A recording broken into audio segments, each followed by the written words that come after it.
Welcome to Casual Quest Masters, a casual Master Quest podcast. In this podcast, we'll follow the adventures of a group of characters who simply want to find their way in this world, but a more sinister plot is evolving around them. How will they fare? Let's find out today on Casual Master Quest.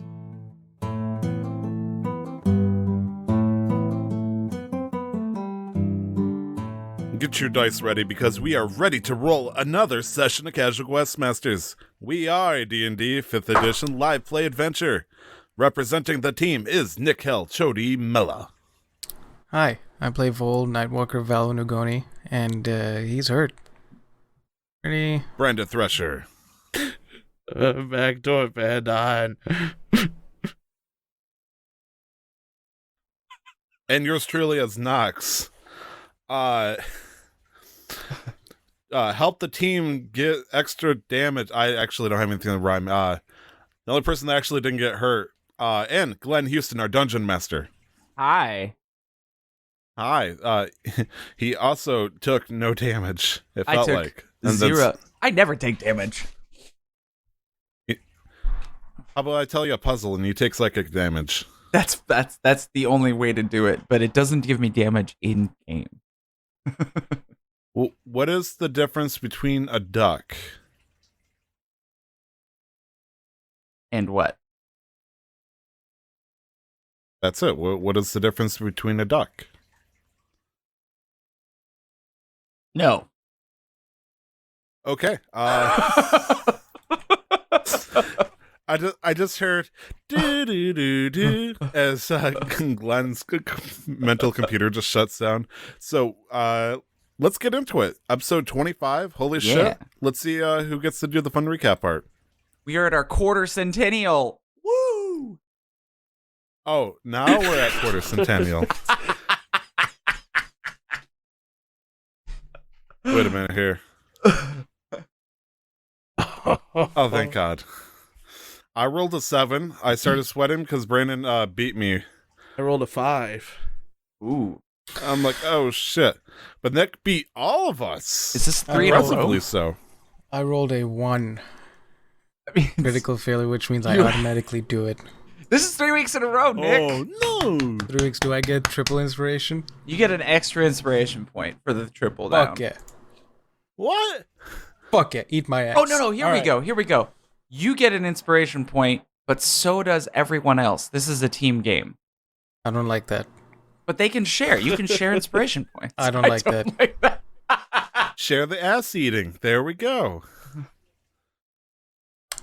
Nick, I will support you as best as I can by writing the intro. Previously on Casual Quest Masters. Brandon and Glenn decided that the stuff he was offering was too OP and backtracks a little bit. You can tell I didn't write this. They head further into the mountains after some minor sidetracking, a dream involving the Raven Queen casually asking Nox to help her kidnap and interrogate the traveler. Question mark, question mark, question mark, question mark. The team reaches the village that has long since been abandoned. Find a lone Goliath child being slowly hunted down by a couple of frost giants, and the gang proceeds to fuck them up. And they get fucked up instead. Like, holy fuck, it was a one-way street to Pound Town, it hurt so bad. But we won. Who wrote that? You see, Conan O'Brien is an excellent late-night TV show, but without his script writers, he is nothing. A one-way That's why I think everybody street should to get Pound inspiration. Town? Holy fuck, that hurt. Come on. That's writing. All the subtext I see there is good combat encounter, Dungeon Master. So cool. Yeah, that's up to the debate. Oh, man. Oh. Cool. So, yeah, I believe we ended at the end of combat, and the kid had run off, as far as you know. So, how many hit points are you all at? 11. 10. Wait, I'm the healthiest one with full health? Cool. I'm at 38. I like to And throw I go, my wow. dwarven thrower at Nox. Okay, roll the hit.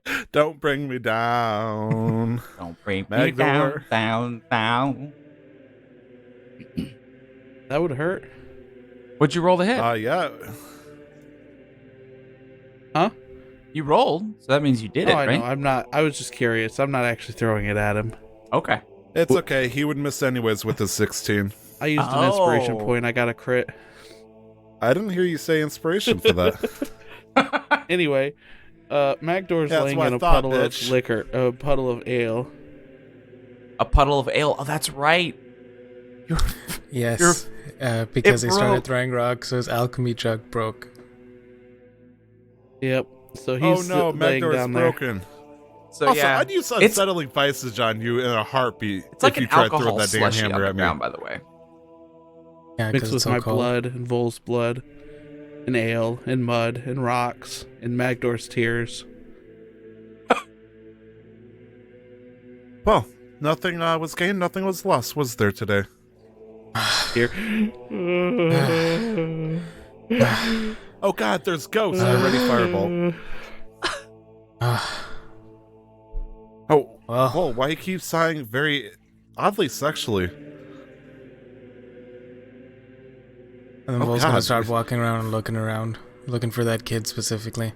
Okay, go ahead and make a little perception check for me.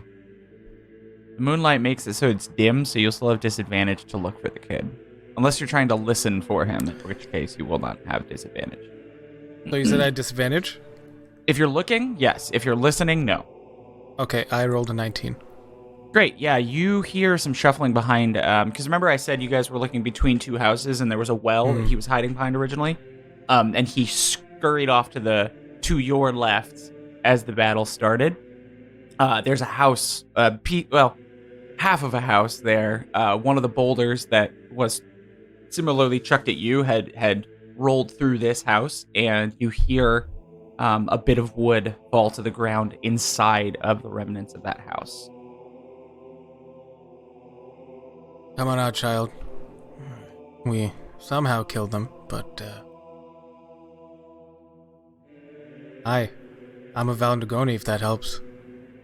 Make a persuasion check with advantage. I was about to shout from the background, really persuasive, bull. Guide. Well, lucky I had advantage because I rolled a 19. Great, yeah, the kid pops their head up, and you can see that they're probably about 9 years old. You recognize Oh my age gosh, a little it's a easier. mini-bull. But it is a little girl, because early on they don't, in your village, like, show any sort of favoritism between the sexes, and everybody shaves their heads for the most part until they're older, when they're allowed to kind of make more personal choices about their aesthetic. Because it's 2020. And she pokes her head up and kind of slowly comes out. And you can see that she's holding, and you didn't see this before because it was dark and there was fucking frost giants and you were fighting. She's holding her She's right packing? arm, and it's bleeding pretty profusely, and it's kind of looks like it's most likely busted up pretty bad, but you can't tell for sure at this distance. And she comes out, and in Giant, she says, "Are you really a Valnagoni?" Yes, and then both my, I'm gonna pull out both my dagger and my short sword, because the short sword is a family heirloom. Mm-hmm. Show her the symbol on it. She comes out and holds her arm, and she says, "I think it's broken." Come, let's see if our, my cleric friend, my dwarf friend over here can help you with that. I think at this point, my haste spell would end after it's been a minute. Mhm. So both y'all are suddenly exhausted for a second here. Hence the panting. Ah, You're panting really fast. Now you're panting. Okay. And then yeah, I'm And gonna she- like sort of, if she's willing to come, I'm not gonna like. she's coming with you, but she seems very wary of outsiders. Even though you don't look like a Valnagoni, you are a Goliath, and you've provided proof, so she trusts you somewhat. But it's obvious as she kind of uses you as kind of like visual cover from them, and seems wary of coming up to them. Magdohr. And I'm gonna kind of squat down next to Magdohr. Why is that tiny boy crying? He lost She his says beer. this in giant, just in case you guys. Reply back. He lost his beer. It was a magical jug that gave him a supply of beer. We have one of those. Magdohr immediately just perks up. You Oh wait, speak no, he giant? doesn't know giant. Never mind. Magdohr's. I'm trying to put like the pieces back together. I don't know mending, and it wouldn't work anyways. But I'm like, it's okay, Magdohr. I want the mayonnaise. It's Magdohr, gonna they be said. fine. Magdohr, they said they have some ale. Magdohr's wails kind of quiet down a little bit, but he's still upset. Said if you could help her arm looks pretty busted. She'll help us out. Magdohr is going to drink. He's Like going beer to, slushies? What's going on here? He's going to slurp the ground. It's like Garfield with lasagna, except it's any alcohol you can find in the house. What are you guys' passive perceptions too? So I know. I'm just gonna write them down. Dog now, shit. So I don't have to ask. 13. 21. 11. All right. But yeah, so Magdohr's going to slurp up some of the slushy and vomit. And then stand up with a beard caked in everything, pretty much. Blood, ale, vomit. He's going to walk up to this little girl who's probably the same size as him, height-wise. She's like 5'4", 5'5". So, yeah. And, oh no, I'm 4'6". Oh god, she's taller than me. She's And like he's 9 gonna or 10 years old. And he's gonna look up and say, "You said you've got ale." She looks at Vol. And you remember, Vol, that like you didn't fully understand Common until you spent more time outside of your village. So she probably doesn't know what he's saying. I'm gonna look at her and goes, he's asking if you have any stores of ale. I think so. I would have to ask the elders. I'm gonna look at the girl and in Dwarvish say, "Do you speak Dwarvish then?"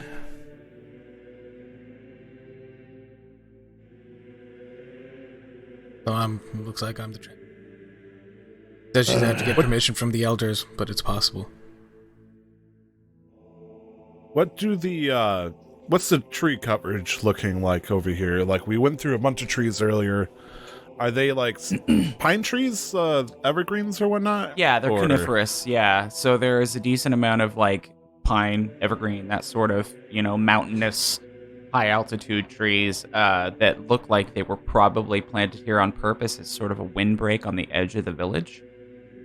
Nice, smart. Yeah. Asking for a friend, what is the size comparison between those trees and, say, one of the frost giants? The village has been here for a while, so the trees are pretty tall. I would say the tallest one's pushing about 40 feet. And so the tallest, I think the frost giant was pushing 20. Frost giants were pushed like 17 or 18 feet. So they were about half as tall as the tallest trees that are around the village. And some of them, of note, are destroyed and knocked over, just like some of the houses. So they were not immune to the damage. Cliffs? Is there any cliffs? Not that you can see. On the far edge of this valley, you can see that there is the start of another, looks like probably more natural forest that leads further into the valley, because this is kind of like the tip of it. But around you, it's just a lot of... So yes, cliffs upwards, but not cliffs off that you can see. Okay. I realize frost giants... How much do you think a frost giant would weigh? Probably more than 500 pounds. I'm going to take a guess and say more. Oh, yeah. So I'm not going to be levitating them out of here anytime soon, but I'm just going to go over there and make sure they are, in fact, dead as shit. How? I'm going to stand up on one. Okay. And turn its stomach into a trampoline for a second. Just cartoon style. Make sure it's Jump dead. on it. Yeah, it doesn't move. Okay. And then lastly, I'll shoot a firebolt at each of their faces. Cool. Yeah. Their faces smolder a bit as you probably try and hit them near the eye or the temple or something. That absolutely confirms. If there was, they do move a little bit, but I mean, that's, if you hit something in the brain when it's close to dead, or hit something in the brain, it's usually going to move a little bit. They start jerking a little bit from rigor mortis, and I'm like, oh. Then nice. And the girl kind of hides at the side of the giant, moving behind Vol again. Nox. Just. Anyways, Magdohr. Magdohr's going to walk up and not really understand that she's hiding from him or from Nox, and just walk up to her and say to her, "All right, let me see your arm." And gonna look at her and giant say, "It's okay. He's healed plenty of my wounds. He just wants to help." And as you start to assure her, you see from behind the bushes and trees that Magdohr is in front of, you see a figure crouching, moving through the bushes towards you. In the shadows, you can't exactly make out what they're wearing, but they are humanoid and quite tall, not giant height. And then, as you notice this, you feel a cold blade on your neck. And you hear a voice in giant say, "Move and die, stranger." A familiar voice. Where do I see? Because I looking at Vol? Your passive didn't notice any of this. Right, but the guy that's up against Vol now, I noticed the blade, now right? You notice. Yeah, you absolutely do. Yeah. You see the guy that threw you, Trod. Yeah, that's what I figured. And I'm gonna look up at him and say, "Fuck." And you see his face kind of look concerned or recognizing. I don't know how to say it. He seems confused at the sound of your voice, and he looks a little closer and says, "Are you the dwarf I threw?" He is indeed. And then he turns his blade flat and uses it to turn your cheek towards his, and he says, "Brother!" And he just grabs you. One way to invite me back welcome me back as I hug him, return the embrace. And the I girl see looks very confused. She's see the village defenders haven't stopped doing their job. "Oh no, we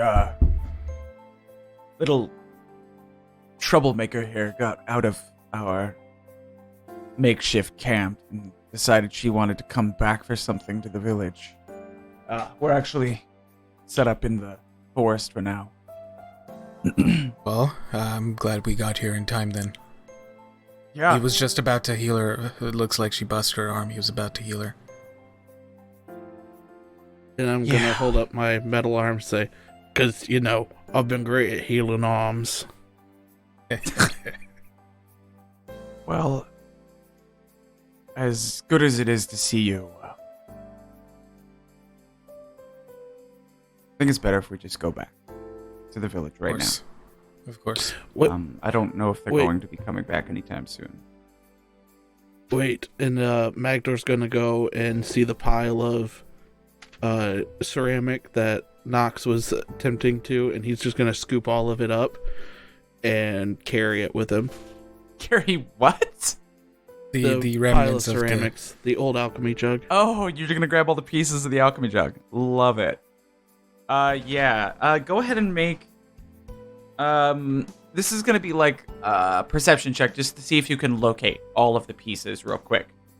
Could it be with assistance since Nox has already piled them up? Sure. Yeah, so All go right. ahead and do it with advantage, as if you got. Yeah, that'll work. The Yeah, perception? I'm helping. Oh, I rolled a nat 20. Nice. without advantage. Nice. So yeah, you absolutely are able to get all of the pieces. You are 100% sure of this alchemy jug.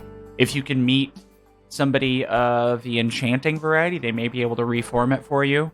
But even if they can't, somebody with the mending spell could at very least make it into a functioning jug again. Oh yeah, I plan on doing that. I have mending. So as we're walking, can I do that, or does it need to be set down? Yeah, no, you're fine. It's one of those things where like you can put all the pieces into like your bag and then pull the pieces out as you're walking and then go, oh, these fit together, and then mend, and then try and find the next piece, that sort of thing. All right. So as we're walking, you're gonna see me mending this jug, and then once it's fully back together, you see me pop open a cork and like try to drink, and then just kind of stand there and stop walking for a second. The cool mountain air blows over some of the holes and makes an interesting kind of like sound. But it doesn't. You fixed it. No, I didn't. I gotta just throw it above my head. And, yeah, no, I'm not gonna smash it. He throws it above his head and he stops. Look, it's like when you gotta sacrifice your child, but you just can't bring yourself to it.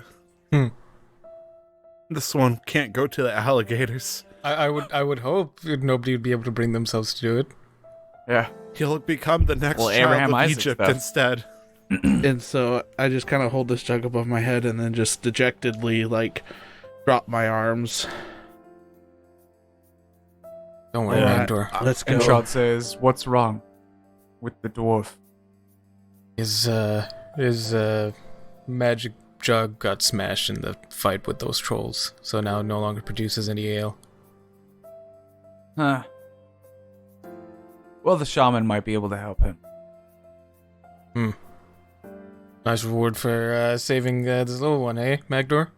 Yes, can your friend fix her arm before we begin and leave? Yes. And you at this Magdohr? point also realize that there are 4 other Valnugoni like hunters here that were coming out here to find her, that had kind of surrounded you, not being really sure of who you were initially. Oh wow, Goliath's everywhere. Is this the welcoming committee? Hello. Is the Oh, I'm sorry. Bonjour. I'm gonna try to speak giant, even though I have no idea what the hell. You remember Trod Magdohr's- spoke common. Magdohr's going to hold out his arm towards the girl and see if she, her broken arm. She kind of moves it forward towards you.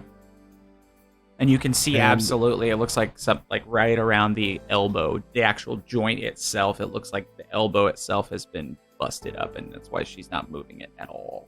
Has it broken skin or? You can't see bones coming out, but the elbow, that actual point that you see, the profile, there is no bone. It's like the bone itself has been crushed in or busted in a way that it's not in the right place. Oh So, my. Would Magdohr know what's wrong from looking at it?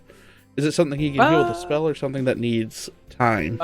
You could make a medicine check, or you could do a medicine check to determine if you can help this at all. Rolled a 14. Yeah, it probably needs magic if you want to fix it right now, and it's possible for sure. All right. I'm going to do.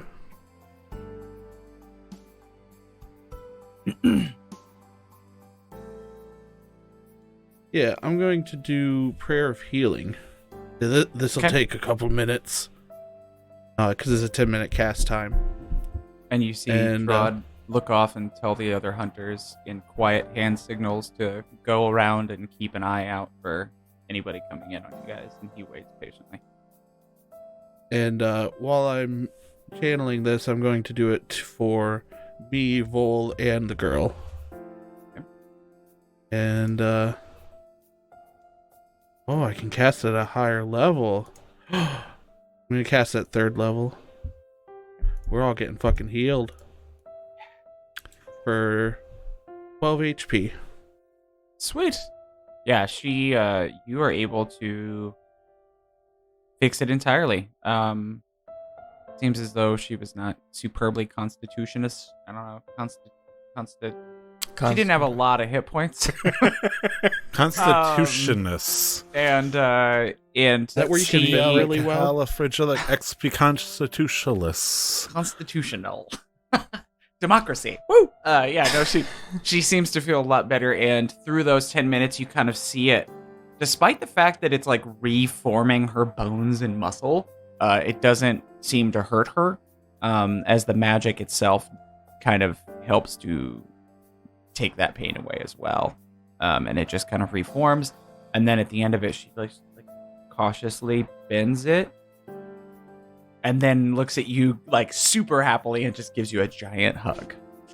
No pun intended. Literally. He is a tall child. I think, job Magdohr, I think we're all set to start moving out now. Trod? Of course, if you are. Yeah, let's go. I'm gonna look back at Nox and say, thanks for getting this all together for me. I'm gonna hold up the alchemy jug. I know how important it is to you, Magdohr. I'm gonna look at Vol and Magdohr and see that they're probably still a little beat up, just a little bit, and I'm gonna just kind of say over towards Trod's direction, like, is there any threats on the way back to the encampment, Trod? I don't think so. We didn't encounter any resistance on the way out, but that doesn't mean there won't be. Well, I guess it only matters how many ohms there are before we have to worry about something like that.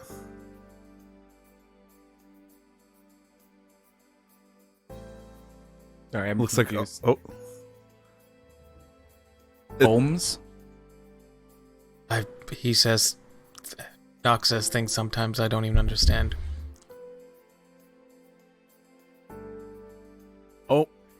OM, other monsters. Oh my gosh, he doesn't get it.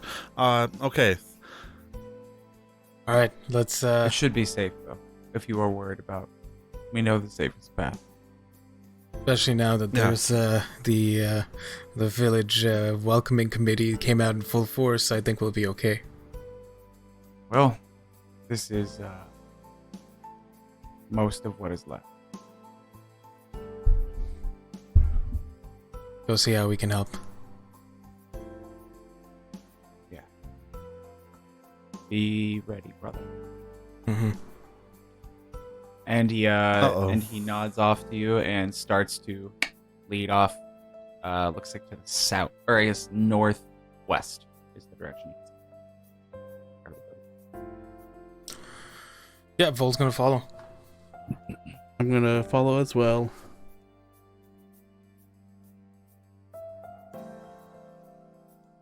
I'm continuing to follow. Okay, yeah, so... Forgive me, I didn't realize I needed to confirm. Yeah, no, I break off and I find the nearest cliff to see if I can fly. Okay, your choices have value and meaning. There is not a cliff on the way there, because it's just kind of open plain until you get to this forest. And you're in a valley, so... like I said, if you want to go up to find a cliff, you absolutely could. Or to jump down in, maybe? I don't know. But, like, from this point, it's going to be hard to find a cliff.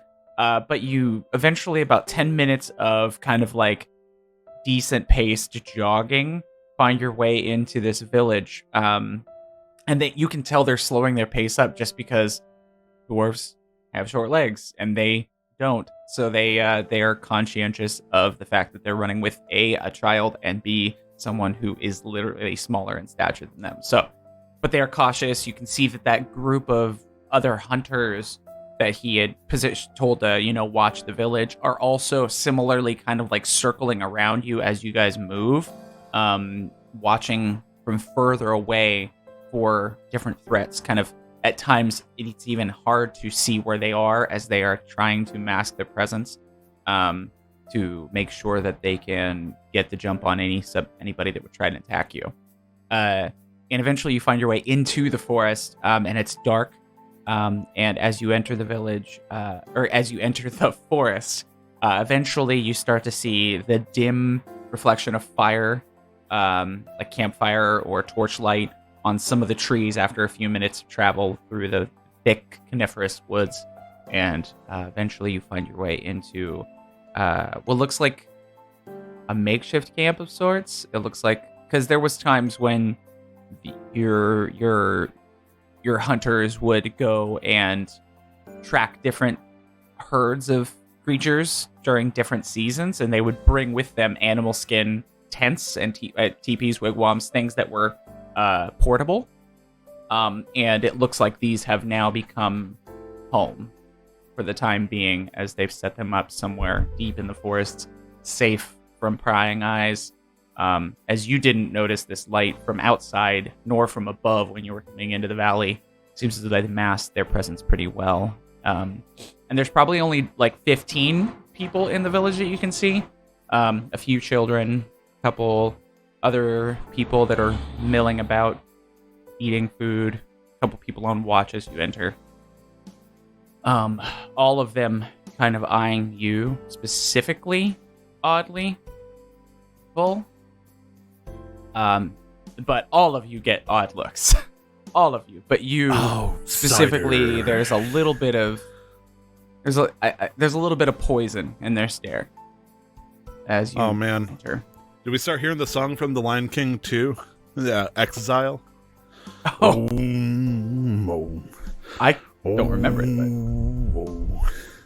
but Magdohr's Deception.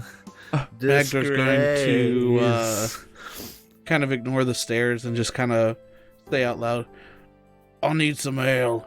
And you guys kind of realize you didn't notice it too much, but Magdohr has always been drinking from his jug, which is why he hasn't been going to the tavern as much lately and hasn't been asking for ale. But now that he doesn't have it, that's what he wants. He needs it now. I have an alcohol issue and I need booze now. Brother, I know we came to help. Would you happen to have any? we have some, but we tend to leave it for when folks get hurt and they must be worked on to numb the pain. Magdohr's It's going not to take his arm Something off. we use for pleasure. Magdohr's does currently this- holding his Does arm this in his dwarf need hand. it? Magdohr, do you need the ale? Or do you want the ale? Yes.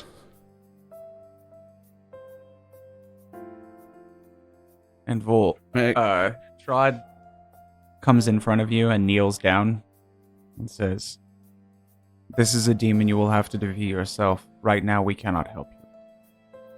I thank you for saving her, and the shaman will do what they can to repair your jug. But I cannot Magdohr's promise eyes anything." well up. Just don't pay mind to So him. much loss today. And I would More have than said you that can in imagine, Giant. friend. What'd you say? In Giant? Don't pay any attention to him. Just let them know that you just ignore him. He'll get over it eventually. I think it's time you said hello to father and mother.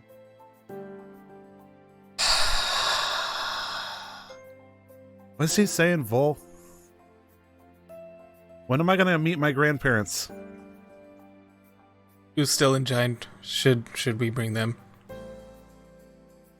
It should be noted that he is speaking in common. He's trying to be okay. amiable to the outsiders because he knows that you guys don't speak Giant.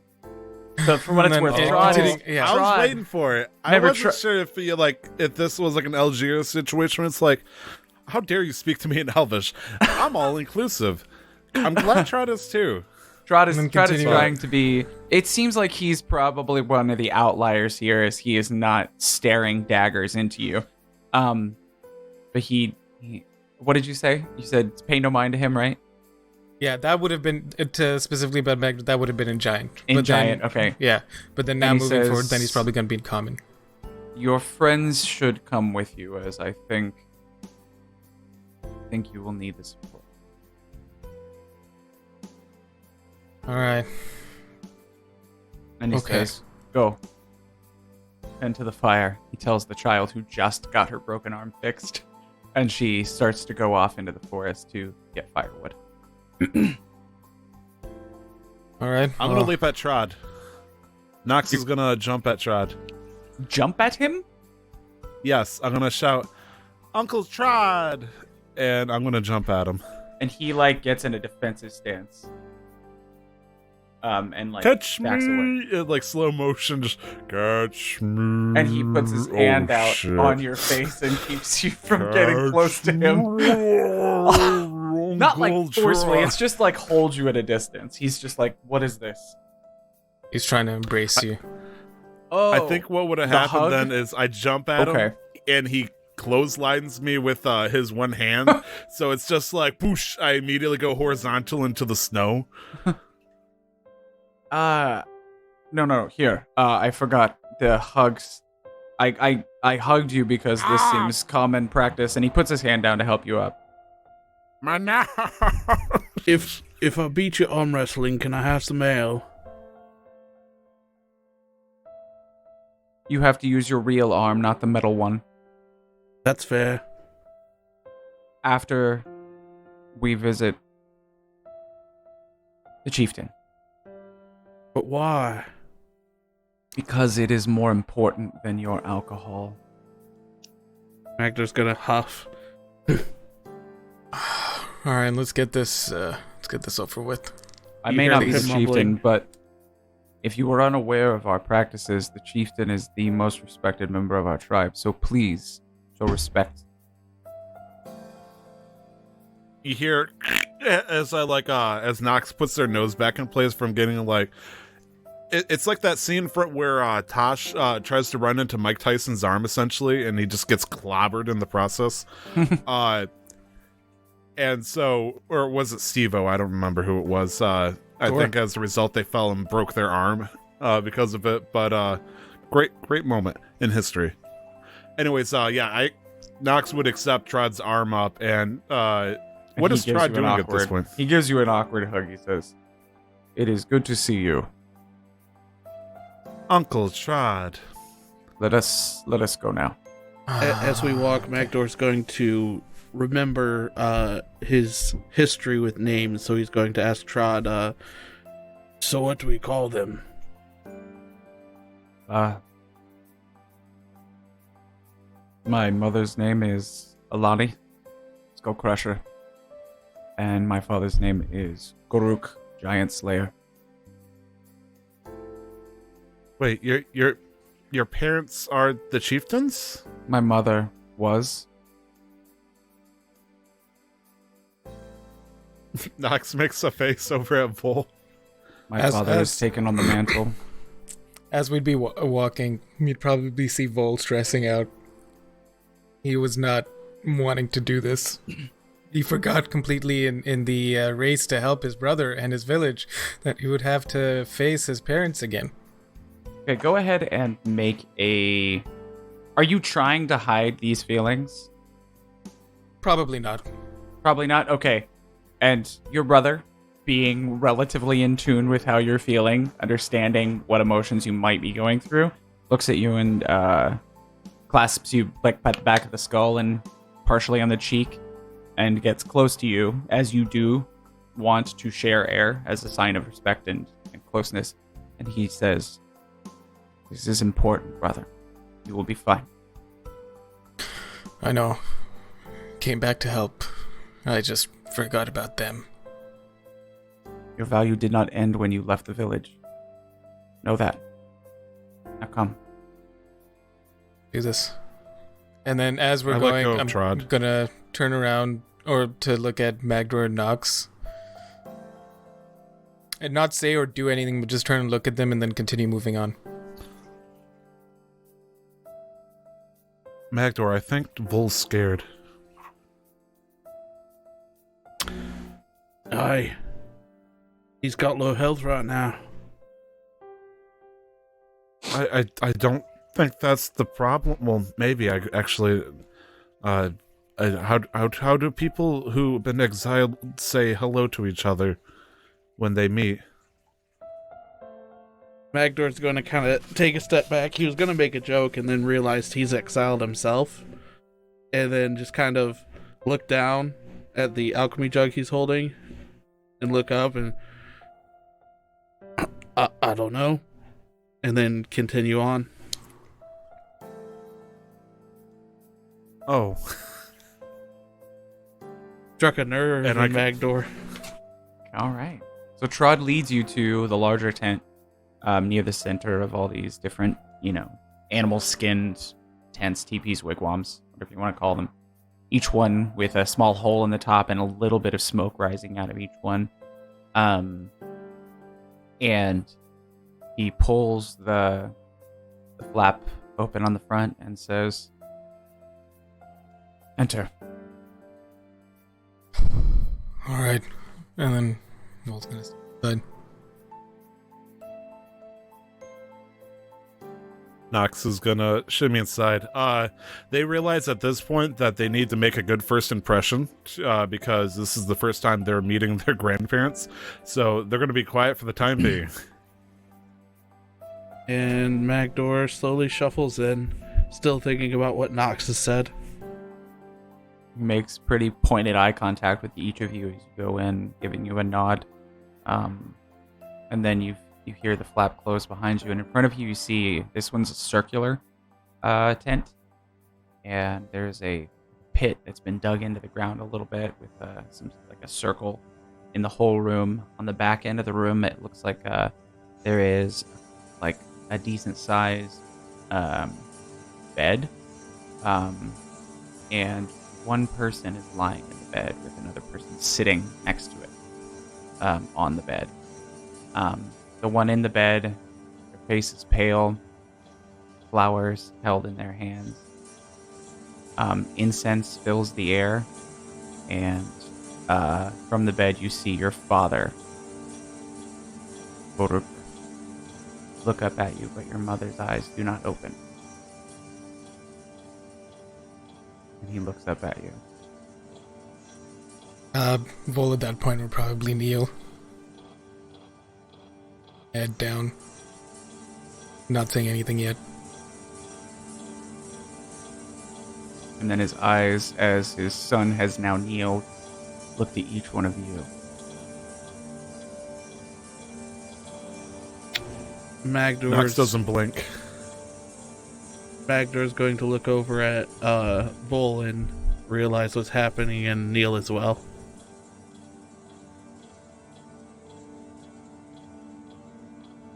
Nox then realizes that they should probably kneel, so they do as well. And as you kneel, he stands up and walks towards you. On his back, across it, he has a giant sword that's probably about 7 feet tall. Looks like it's made of bone. And he leans it up against the side of the tent and walks towards you and stands at least 8.5 feet tall, with scars all over his body. Jesus. And some tattoos of different sort of tribal symbols that you would recognize that stand for different trials, tribulations, life events, things like that. And he looks much older than the last time you saw him, as it's been many years. And he stands directly in front of you, kneeling with your eyes down. And he says, "What do you want?" I came to help.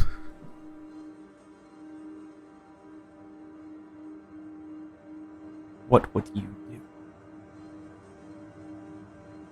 Help you with the trolls, like we did back in the village with the girl who went missing. That's why I came with my, You slayed 2 frost giants? 3 of us did, yes. Stand up. Stand up. And curiously, you don't stand that much shorter than this man, and he looks at you curiously, and He says, I think exile might have been good for you. Well, I left with an injury, and, you know how that can be. Most don't survive, but I managed to survive, and I am to help. I got Trod's letter.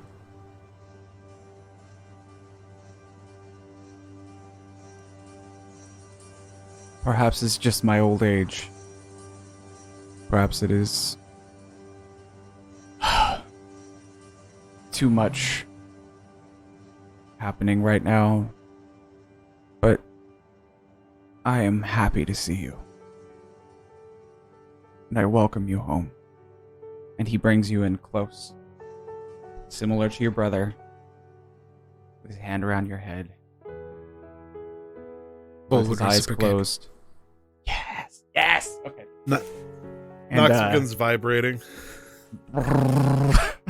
just palpably buzzing in the corner like a phone. But yeah, then quiet. he says, as he pulls away, he says, unfortunately, I'm sure you got here as quickly as you could, but yesterday, your mother was...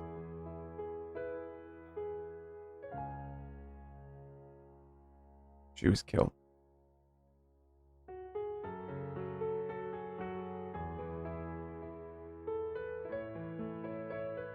Vol's gonna... what would Vol do? He'd, leave and go around and, kneel beside where his mother's lying. Kinda stay there for a few moments. She looks peaceful. What are you guys doing? Magdohr? I Nox? think at this... Magdohr, you first. Magdohr is still kneeling. He's thinking about how if he didn't waste as much time in Luskan or on the road or in the boat, how they could have gotten there a day sooner and he could have healed her wounds. So he's still kneeling on the ground.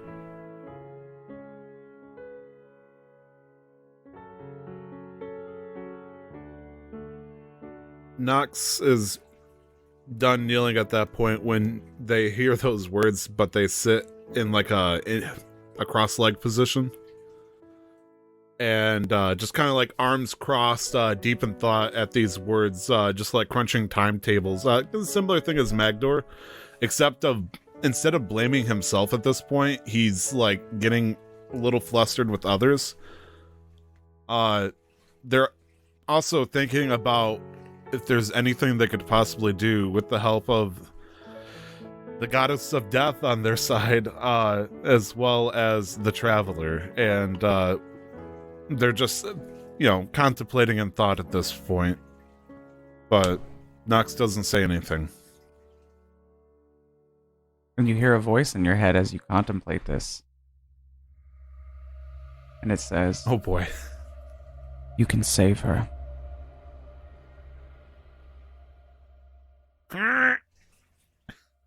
She Magdohr will looks come over back. at Nox making that noise. Huh? And she will be my Sorry, servant, I but have she the will shits. be alive.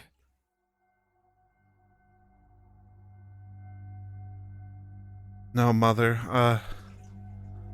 I think she served her purpose. I want her. Well, how's it feel to want?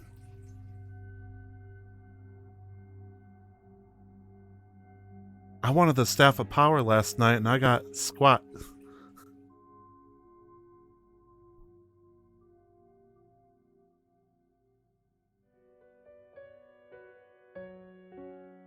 Is it just dead silent after that? Yep.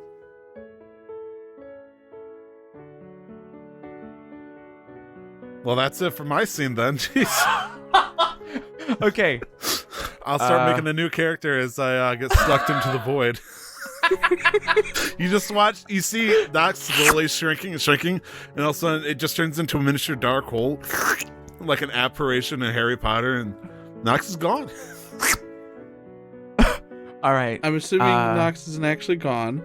No, he's not. Magdohr's But he did make that sound, as far as I know. Magdohr's going to finally stand up and walk over to Vol and put his arm on his shoulder. As you stand and walk towards him, Goruk puts his hand in front of you and just... He says, give him time.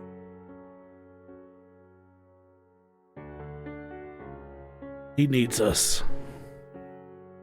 Right now, he needs to deal with seeing his mother for the first time in many years. He will need you, but give him a moment. Magdohr's going to just stand there. And he nods at you, recognizing and respecting that you give your friend a little bit of space right now. And he nods to you in, confirmation.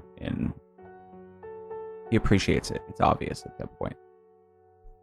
Well, Yes. What are you doing?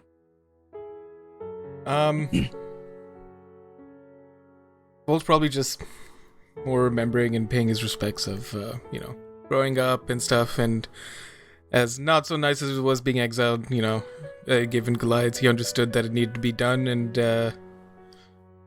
I guess more than anything, Vol is,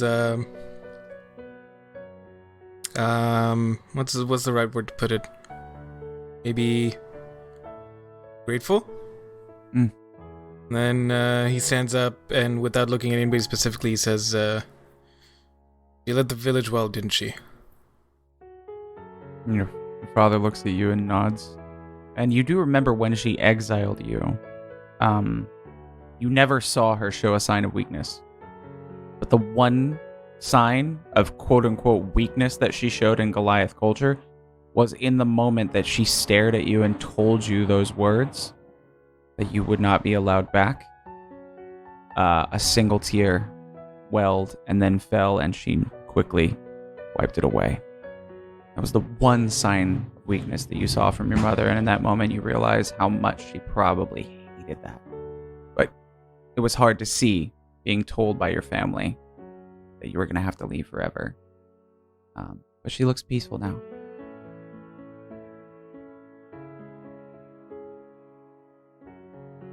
What's the plan? Slaughtering the giants, killing the dragon. We lived in peace, I don't know why. They decided to attack us. They had their territory, we had ours, and then this dragon came in. It's Cryovane, they call him. Cryovane. Okay, well... Makes my blood boil. But unfortunately, he and his lackey giants have killed so many of my hunters that we can do nothing more than provide and protect for the village. Well, we are here to help now, and I'm sure we could think of something. I'm gonna message Vol and ask, am I allowed to talk now? Yeah, at that point, Vol would have looked at Nox and nodded. And during this this discourse back and forth between you two, Vol, he would have gone around the fire in the center of the room and sat down and made it obvious that, if you would like to join him around the fire, you absolutely could. Yeah, when he sat down, Vol would have started making himself a little bit more comfortable, taking off. Probably not opposite him, not next to him, but kind of in between. Cool. A quarter of a way around a circle? Something like that, yeah. Magdohr? Nox would try to approach this hulking Goliath.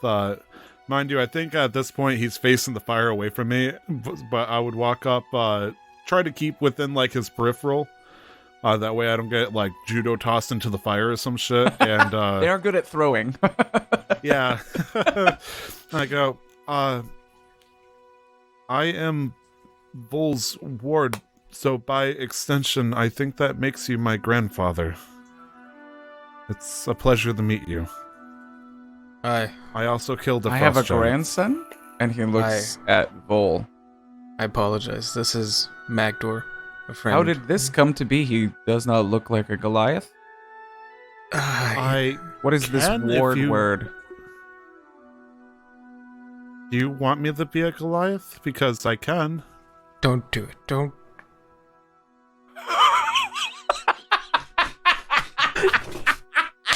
Like I'm saying this like Hinata. Like, if you want me, Naruto-kun, I can turn into a giant for you. When I joined the world, and I was able to do things. I made use of my stature as being larger than most others, and provided services for. You were the larger people. than most? Oh yeah, most of them are not much taller than Nox here, Huh. and I'm the runt of the family. Yes. And You still have grown some, and I am quite impressed. Well, I guess I didn't finish growing, but during one of my jobs, I was meant to protect a caravan, and we were attacked, and in the midst of all of that, found him alone, and so I took him. You brought him in as one of your own and raised him? Tried to, yes. Yeah, what And form he are did you a in, great Nox? job.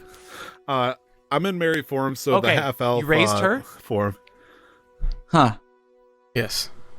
She is Oh, and at this point, very- sorry, Vol little would have, stringy, and he like lifts your arm up and like feels your bicep, like, and he says, "A little stringy." Why? Wow. Why does Like, why do you make noise just- of sheep?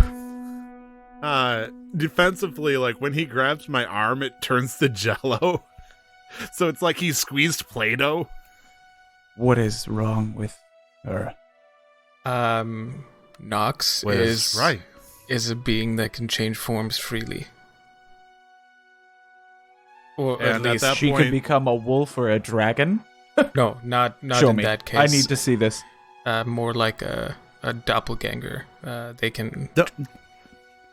Don't worry though, Vol. I'll be able to turn into a dragon soon enough. Just give me Could a you little look time. like me? This would be Boy, most. can I? This would be most amusing. Please, become me. He's saying this almost as a challenge because it seems like he doesn't believe you. You fool! As I like put my shield and staff to the side, I pull like that one string that drops the entire thing of clothing, because if I turn into a Goliath, I'm gonna rip all my clothes like the Hulk. So like right when I do that, all the clothes drop as I turn into my changeling form, and suddenly I look like Nox.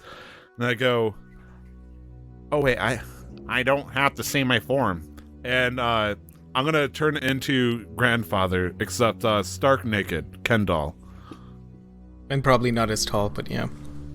And at that point, when the all the clothes drop, I would imagine Twilight would peek their head out, and then I'd beckon it to come to me. Twilight does that. And your father's face, for the first time in your life, is completely flabbergasted. He goes, I do This a is Colonel astonishing. Armstrong pose. Ha ha! and he feels your arms, and he says, "This muscle feels real. Are you strong? Don't Can worry, we it's- wrestle? Can we wrestle?" And he like gets ready. Could we fight? No, you don't want to do that. Are you challenging me? Nox, you don't want to die. Only the form changes, but the strength doesn't actually change. So he has the strength of that string bean thing, with the visage of me. Yes.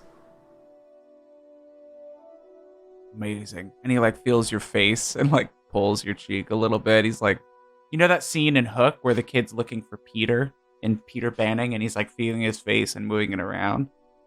He's doing that with different parts of your body. And I'm gonna try to when he does that, I'm gonna try to put him into an arm lock, which I cannot hold for more than half a second. But I'm gonna That's an athletics check. I was hoping to say that I was just moving his arms around because he's attempting to grapple me by the face, but sure. Well, I mean, he's not grappling. Inherently holds you in one place. It's forceful. He's just like feeling you. Prodding. Okay.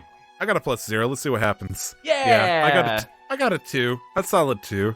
Okay, he just kind of like playfully bats it away and continues to feel. Doesn't even notice And it's he's his like, reflex. Wow. Can you change as well, Dwarf?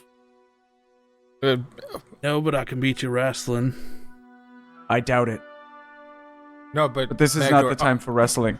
Aren't you wearing your cloak? Oh. Yeah. And Magdohr's going to think about the most important thing to him right now and say rutabaga, and he's going to look like a jug of alchemy. with his head just sticking out the top spout. So it's a bigger jug of alchemy, but it is a jug of alchemy, and you have your head popped out of the top, or do you want to like drop in and have the my lid be head's on top popped of your out. head? Okay, and he You says, can pour 4 gallons and he- of me. goes close to you and hits it, but it feels fleshy. He knocks on it. He says, "You have some odd friends, son." Not friends. That's Family. a story for another time. One of the biggest problems, if we can get back to business Yes. with what's happened, Can I put obviously, my clothes back on? Please do. Thank God, it's cold as shit. And I'm gonna turn back into Nox form, dress up, and then airbag myself back into Mary form. Okay. Like an inflatable, wacky inflatable guy, so you're just really thin and whoop, fills out the clothes. That's the visual, right? Yes. I love it. Oh, I just imagine the sound. You actually do that too. You put your own thumb in your thing and go. and it fills up. And he still looks confused, but he says, on top of the destruction of the village and the loss of our chieftain, they have stolen something quite important to us when they Yes, raided the the life village. of grandmother, and we'll kill them for that. I said other than the loss of our chieftain. Oh, this is awkward. Nox would shut up for the next 3 minutes exactly. He says, you remember the gem, the gem of power, which we use to keep fires, light the night. Magdohr is Even going had to healing properties. Magdohr is going to look at Vol and be like, "Oh, that's like the gem you need for your dagger." And then the moment Garuk and Magdohr say this, Vol's gonna have like flashbacks to his dagger and then what Brandon said. And then also he'd forgotten about this gem. And then when they both say that, Vol's gonna pull out his dagger and be like, "Wouldn't happen to fit into this perfectly, would it?" Where did you find that? Hey, you're not gonna believe me. I just found it. I found it in a small little shop. It was just lying there. May I see the weapon? Of course, and I'm gonna hand it over. And he just kind of holds it in his giant hands. Pun intended. My big matey hands. And if you are able to reunite the gem with this dagger, the legends, this has been lost for centuries. The legends say that you could wish yourself a castle. You could bring someone back from the dead. You could save your mother. But And there's bring our chieftain back. shit. Because I got I'm a not minute, suited 20 for this. seconds. I'm a hunter. I like killing. I do not like leading. No, you and me both, Father. But we do have a magic you did user take here. after me all. Just point me in the direction of the enemies so I can swing my swords. I know where the giants are. I know not where the dragon's hole is. I would imagine the dragon would make an appearance when we can cause enough chaos. Whittle down its troops. There is, aside from the 2 that you killed, there is one at their lead. I will not call them a chieftain because that is a place of respect and dignity. But at their head, they have a female frost giant who wields great strength, despite their evil nature. And minus the 2 that you killed, and the 10 or so we've managed to pick off, there's about 10 with her, and an adult white dragon at their head. I know not why they take orders from the dragon, but I know that if a dragon swooped in and killed our leadership or subdued us, or we had weaker wills, there is a good chance that we would at very least have to do what it said as well. So, do what you must. But end this. Like I said, we used to live peacefully with these frost giants living further up the mountain. If we can return to that, less death is good, as much as I like killing something. So maybe... So this is your father? Yes. You're quick on the uptake, huh, Dwarf? He's, I'm wise. He's struggling right now. Why? Because of this. And he's going to gesture to his cloak. That's still the jug of alchemy. Arms pop out of the cork holes and he point at yourself. And he says, because you are made of porcelain? Clay? No, his magical jug was broken during our fight with those giants, and it doesn't produce any more ale. See, he's it used dwarf, to he likes to produce drink. ale? It was Like magical an in nature. ever-flowing spring of alcohol? Magdohr's going to hold up 3 fingers, and he's going, 3 gallons per day. And you drank all of it? Every day? Magdohr's going to look over to the party and look back at the chieftain and look down and say, Perhaps it is a yes. blessing in disguise that you do not have this jug. Your reliance on it will end. That is a good thing. Opinions. Well, we'll figure that out. Not a concern. A concern is now, how do we effectively combat these giants and the dragon? And from what you've just said, it seems like we were to maybe slay the dragon first. We could reach some sort of understanding with the giants. Possibly.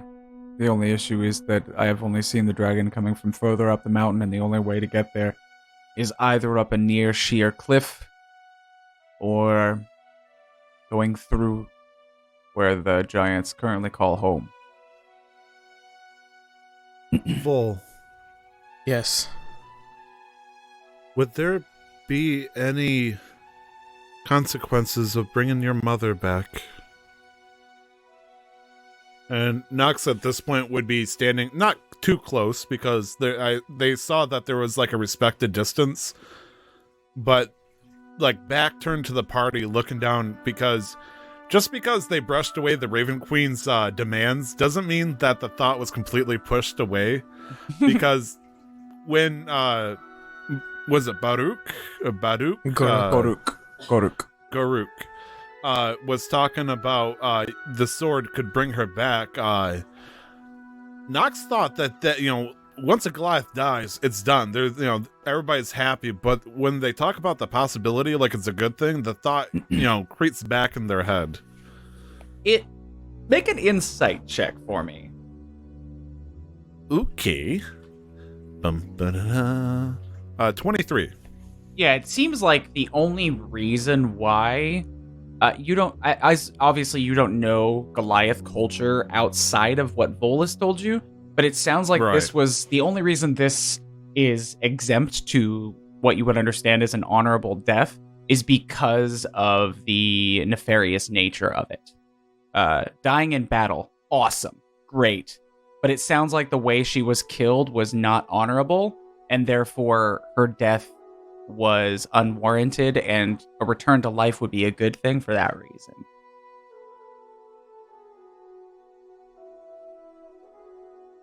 If she could come back with stipulations, would you want her back full? Vol's eyes would probably narrow at this.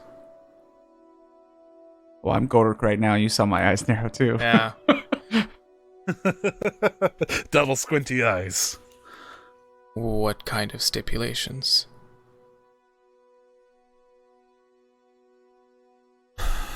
She would have to pay back a debt, I'm pretty sure, but it's possible. I would have to speak to somebody about this, but it's possible she could be brought back if... And Nox would sigh. If we made a deal with somebody.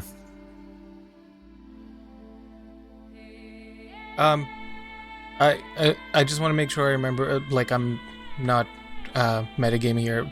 Nox never told anybody about the Raven Queen, right? Like either me or Magdohr?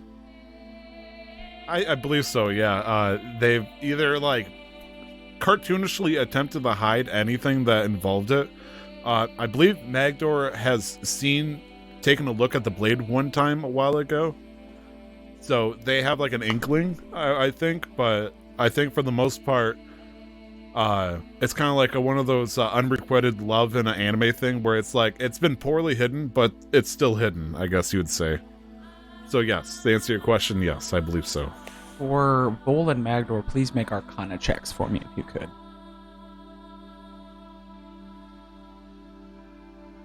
I got a 16. All right, I got a 5. Okay, Magdohr, you think it's what he's saying sounds like something of a pact that a warlock would make with someone.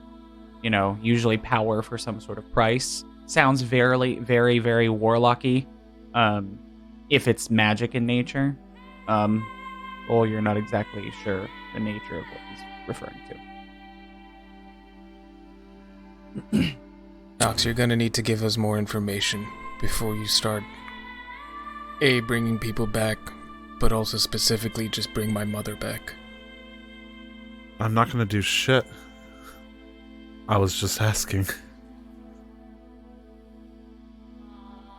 I thought she would be best at rest, Vol, but if you feel like she should be brought back, I just needed to know.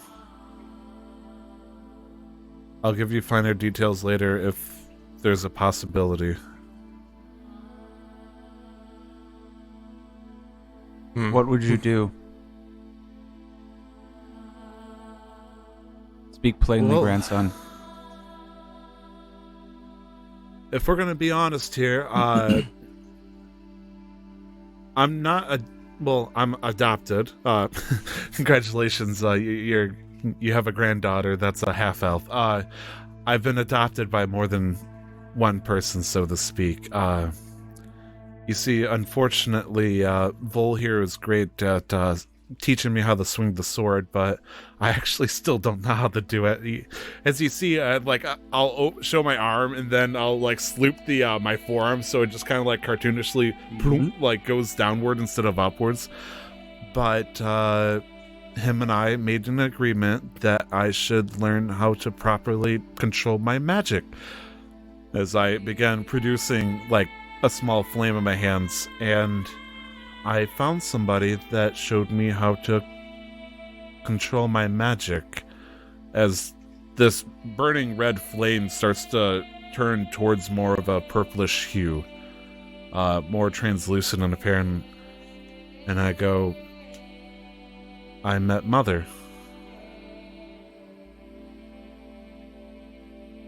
Vol, who is this woman? Did you mate with her? I don't know who he's talking about, if I'm being completely honest. This is all new to me. And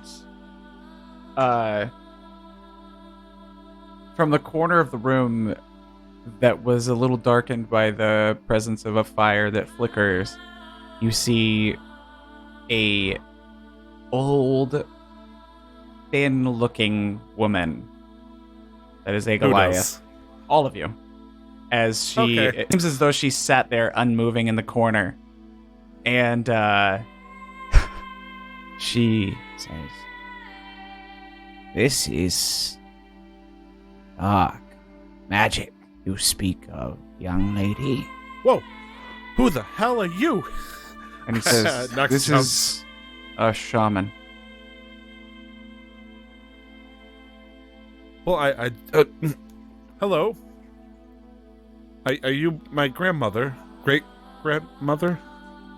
The tribe is all one family. She is our Then yes. She was our village's skywatcher. Not many Goliaths know magic. Those that do tend to play the shaman role. What is her name?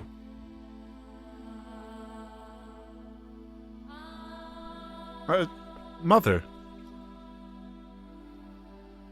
She goes by no other name. I summon the raven to my shoulder. Oh, she has a name. Most glorious name.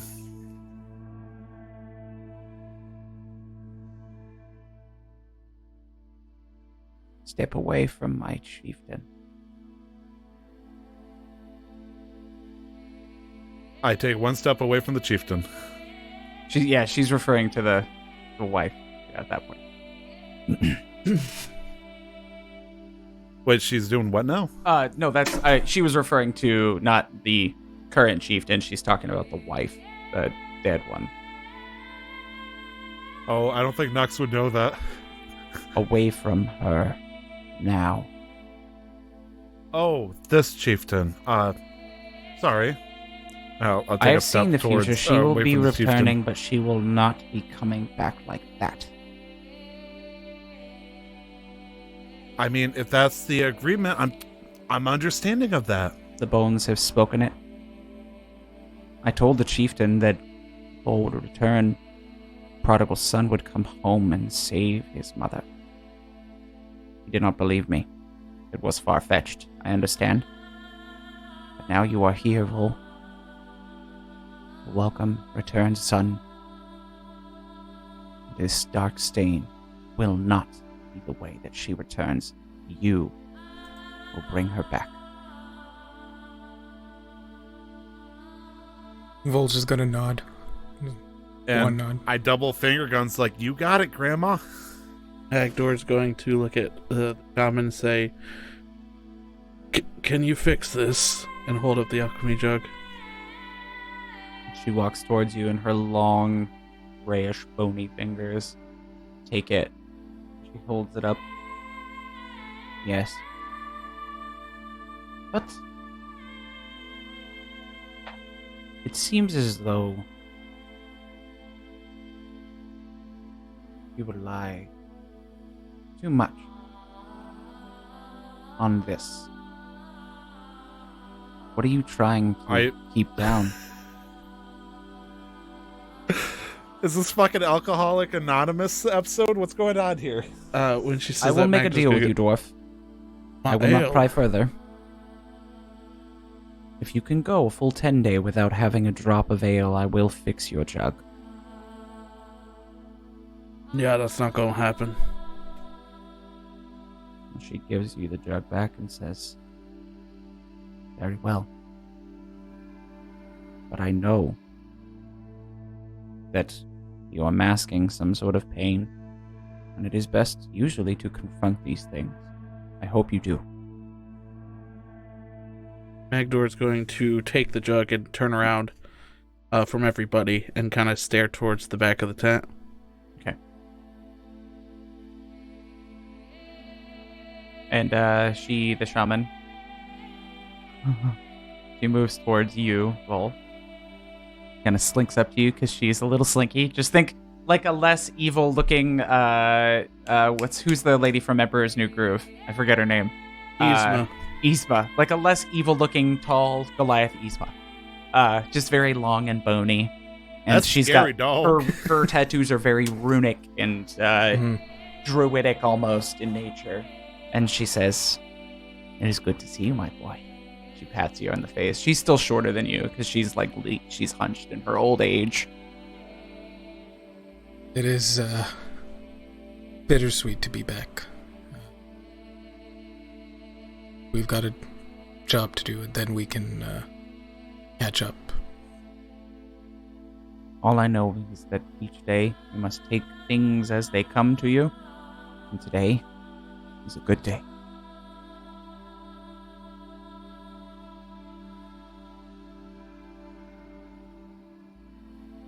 Chieftain, shall I show them to their tent?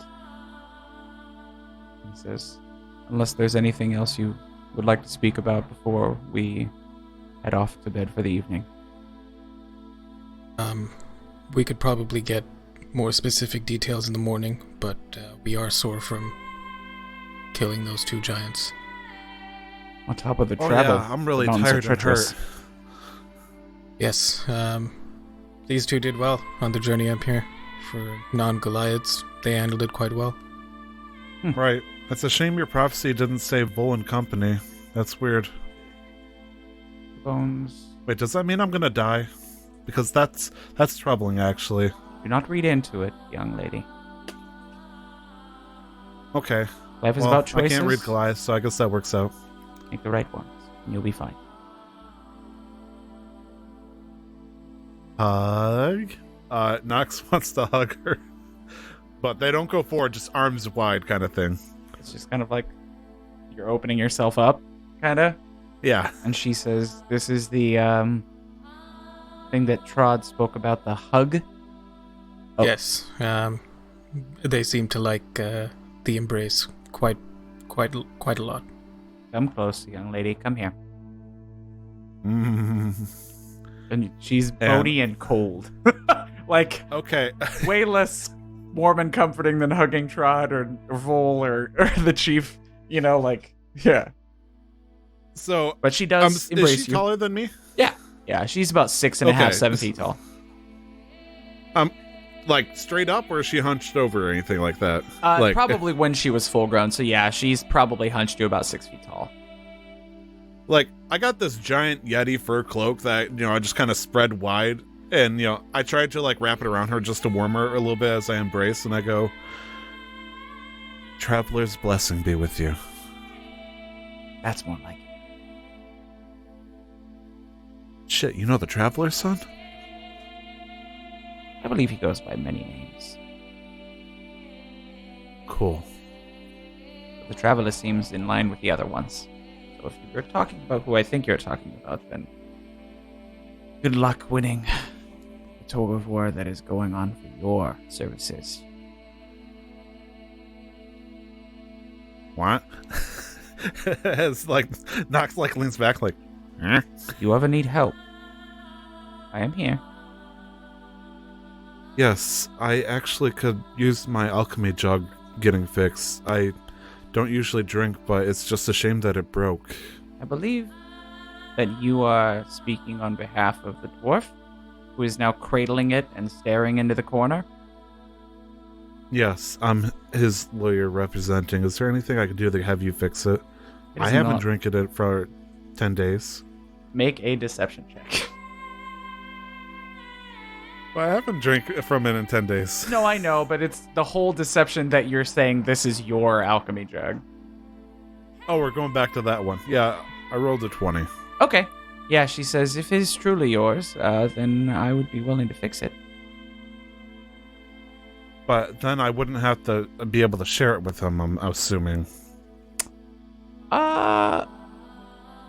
I just worry for people who seem to mask their feelings, and this dwarf is wearing a pretty thick mask. Maybe several. I'm quite literally wearing the alchemy jug.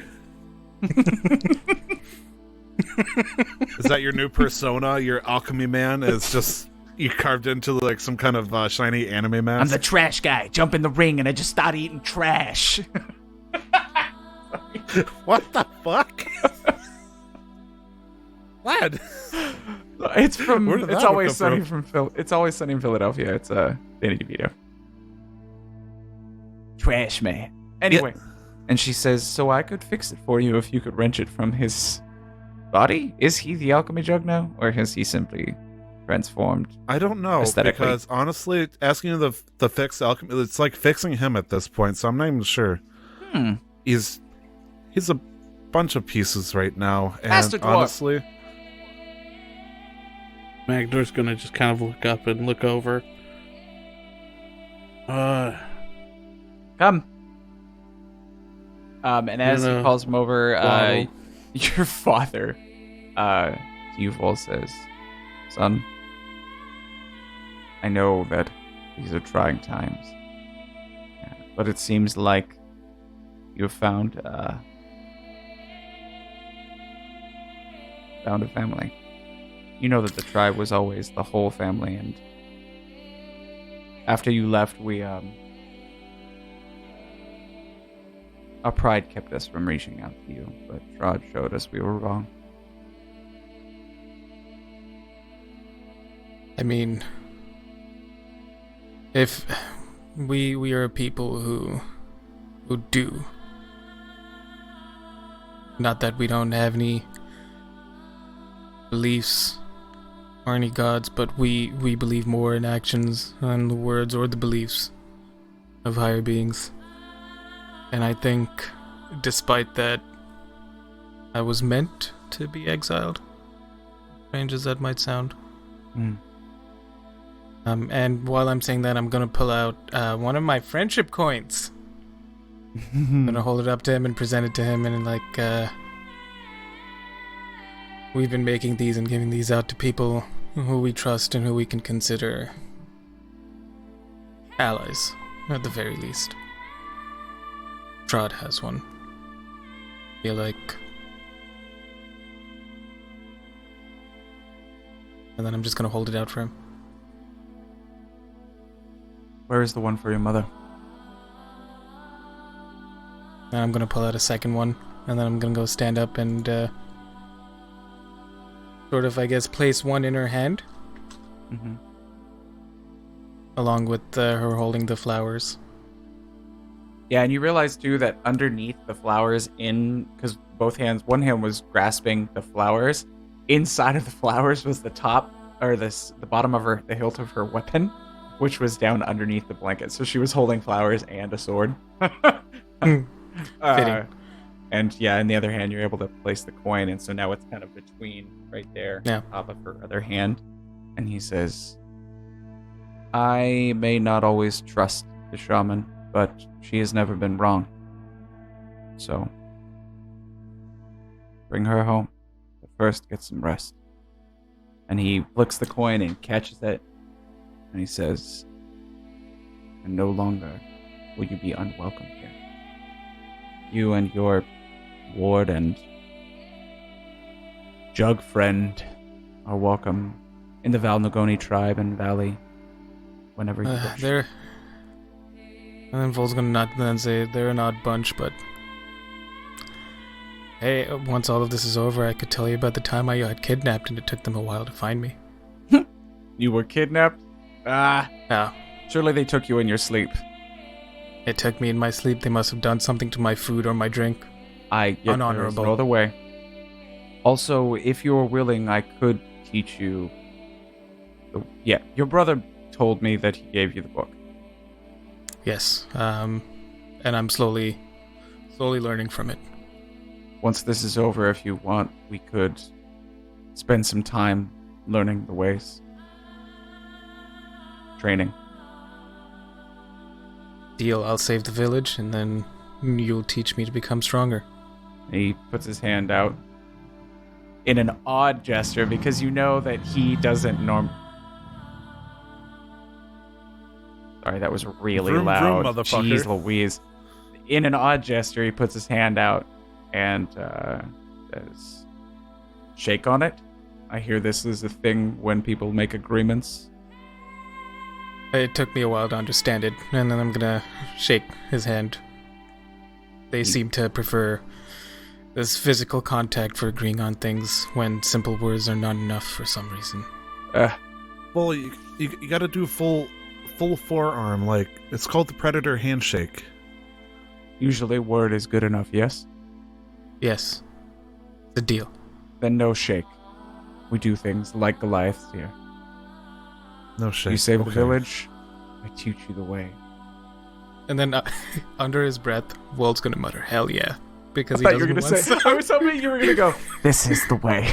And he goes, I have spoken. Get some rest, son. Good. And then Volt's gonna gather up his things.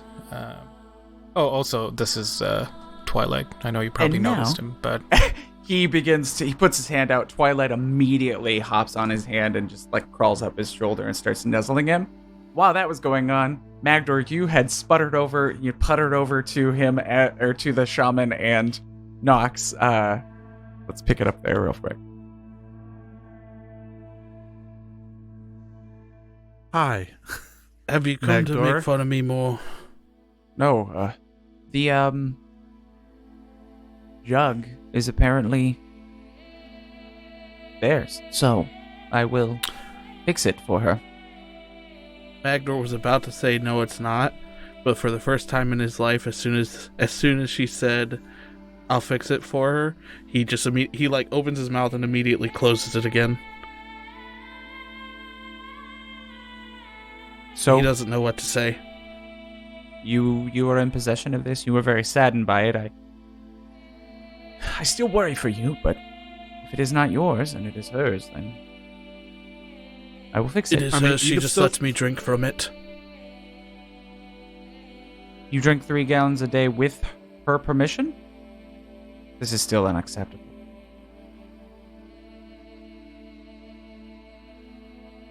What if she keeps it and only lets me drink 2 gallons? 1.5. I mean, you won't be there, so deal. In Goliath You culture, fool! the word of a person is worth more than anything else. So, keeping your word is your bond and does not affect me. It only affects you. So, may I please have the jug? He's gonna hold it out to her. And she I'm gonna takes call it now as a player, and I'm gonna give Glenn the idea. The jug is now like the limited jug of alchemy, where it can only produce 1.5 gallons a day. Half as much for every quantity. Fucking big brain right there. And Anytime after that, it just produces mayonnaise instead. she closes her eyes and begins to chant stuff in giant. And you see her hands kind of start to glow like a deep green, and that energy overtakes the jug itself. And where there were, quirks and all these things, and it's almost like, when in movies and television, when things lose life, they lose essence, they lose energy, they tend to kind of almost go grayscale and get a little duller. It's almost what happened with this jug. When you put it back together, it wasn't as vibrant as it was before, but through that greenish energy, you see that start to be replenished, and it's almost like the color begins to wash back into it. And she takes a deep breath, and the energy retracts back into her hands, and she says, "Here you go, my dear. Your jug is fixed." Magdohr's gonna say, "Thank you," and he's gonna immediately open up the ale quart and Oh, take a drink. she gave it to Nox. Oh, okay, never mind. You don't say thank you? Magdohr is reaching for it as like it's going across his body over towards Nox, and he's just hoping that she'll hand it to him. Thank you. My name's Nox, by the way. What should I call you, Grandma? Or should I just call you Grandma? Crepa. One more time? Crepa. Is there an accent there? I don't understand. In giant culture, we roll our R's usually.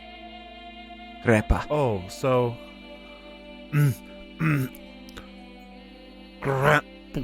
No M. Grandpa. Crepa. Grappa. Crepa.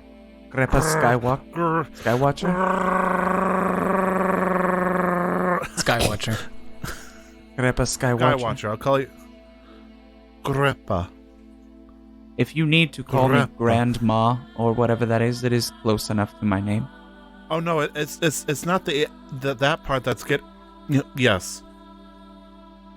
Sorry, I can't. Me as the player, I can't roll R's. What is this grandma? What is this grandma? Do you want the simple answer or the right answer? What does it mean? It means you're the parent of a parent. Oh. Huh.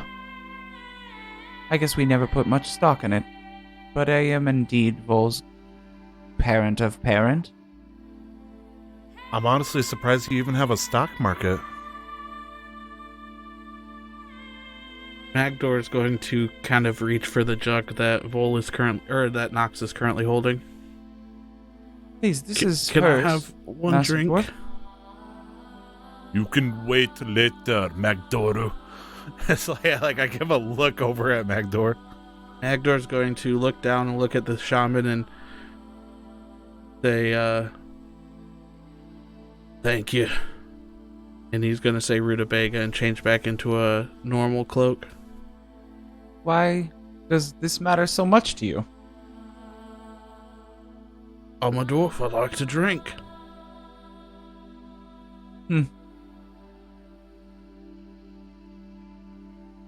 And Good night. And then she just steps away. She says, let me know if you need anything else. But I must have... Magdohr's going I to must say, to bed. and it was my first toy. She gives you a quick wink, Nox, as she leaves. She says, sleep well, friends. And she slides out of the tent and heads off. Right about the time your dad is playing with Twilight, and you guys see Twilight climbing and on Goruk's shoulder and nuzzling him. He says, a fine creature. Did you kill its mother and take it? No, He no. holds him in front of him. For we, meat? Will you eat him? no, he's, you see, I've grown rather fond of animals. Not And he that I just wouldn't eat. Throws him in the air. And then Twilight just starts flying around the room. He says, I was waiting, fascinating. gets the sword ready. Not that I've stopped eating meat, Father, but I've grown rather fond of animals. This is Twilight. We met him on our journey up here. And there's a horse that Trod actually stole. God damn it. Sparkle Sparks. He told me of Beautiful that. mare. Wonderful. I was terrifyingly angry at him, of course, just for face, but in private, I smiled. It felt like old times. I'm And- not gonna lie, the way Vol described this whole scenario, I imagined when I finally got to meet you, you'd be like a stone cold thug, but you seem awfully nice, and it's weirding me out. How many years has it been, Vol? Almost 2 decades, I think. Been a long 20 time. years has made me soft. Granddaughter. You just hear Nox just get fluttery. And, Magdohr, your name was, yes? Aye. Know that this ward has been adopted by my son, therefore they are part of the tribe of Al-Nugoni. And you Okay. are a part of their party. If you are able to, as a group, save us, defeat the dragon, then effectively you will become of Al-Nugoni as well, and both of you will receive your own titles. I Be already welcome. have a title. Not a Al-Nugoni title. Can't go wrong with more titles, Magdohr. But I like mine. Ball Crusher. Doesn't take away from Ball Crusher. He crushed balls barehanded. It was Well, I mean, it. when your hand is made of metal, how hard is it to crush things? I mean, those things were the size of beach balls. and he just obliterated them. It was a Larger balloon is Durgar. easier to pop. A Duragar? Wonderful. Those terrible mountain wolves. You were terrible naked, cousins. weren't you, Magdohr? When you fought the Nearly Durgar? naked. You were naked and you crushed a Duragar's beach ball balls. That's what I heard. Well, I will hear more of this another time. But let us reconvene in the morning. Trod should be outside, and he will take you to a tent that has been set aside for you. In the morning, we will speak and hopefully begin to deal with this. Oh, we're in for an adventure. Vol says as he's turning around and starting to leave. I'm gonna start a TPK by holding this alchemy jug, and I'm gonna whisper the word vinegar. Okay. That's it.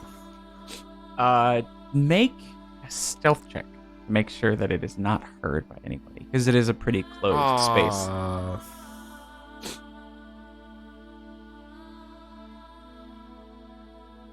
11. 11. What are your passives? I got them written down. Magdohr, you're close enough that you hear him whisper something, but you don't quite make out exactly what it is. But you know he said something towards the jug. And Vol, you know exactly what he said. And then at that moment, he starts to gesture for you to go out.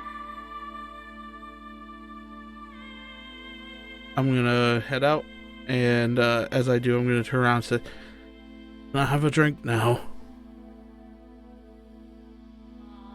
Let's wait until we get back to the room 10 thing. We're so used to being in hotels, it's hard to remember sometimes. I know. I mean, this is probably not going to be 5-star, but honestly, this is going to be an authentic experience. We get to live in Glamping. a Val Nugoni tent. Wait, Is that a yurt? wait, like the comprehension that Grandpappy finally named me a Val Nugoni, it started to click, and it's like, wait. I'm gonna start side-eyeing at Vol. Has Vol said any response to this to his father naming me a Val Nugoni? He said both you and Magdohr would receive nicknames if you were able to save the village. It's kind of like a coming-of-age thing in Valentine. I thought you said since I was adopted I got it. But you'll Did get that your change? nickname once you kind of prove yourself. You are a Oh, yeah. Valnagoni, but you have not yet earned your name. That's fine. That's fine. Take what you can get. But what does Vol think about that? Vol wouldn't think too much of it, because this was a decision by the chief, and I guess Vol's never really put, except for he's not put too much, as Brandon put it, too much stock in other people's names.